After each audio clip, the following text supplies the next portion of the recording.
MP Anwarul Azim আনারকে হত্যার উদ্দেশ্যে অপহরণের মামলায় জেলা আওয়ামী লীগের ত্রাণ ও সমাজ কল্যাণ সম্পাদক কাজী কামাল আহমেদ বাবু ওরফে গ্যাস বাবু দায় স্বীকার করে জবানবন্দি দিয়েছেন।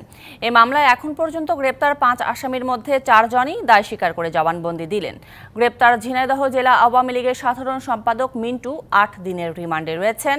শুক্রবার 7 দিনের রিমান্ডে থাকা অবস্থায় বাবুকে আদালতে হাজির করে পুলিশ। এরপর বাবু ঘটনার দায় স্বীকার করে ফৌজদারি কার্যবিধি 164 ধারায় জবানবন্দি দিতে সম্মত হলে তা রেকর্ড করার আবেদন করেন ডিবি পুলিশ।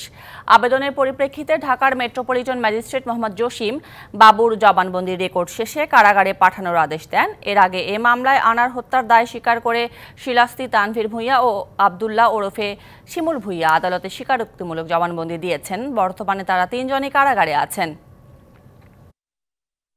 নগদের কাছে সব গ্রাহকই প্রিয়, তাই তো সারা দেশে ক্যাশ আউট চার্জ সবচেয়ে কম।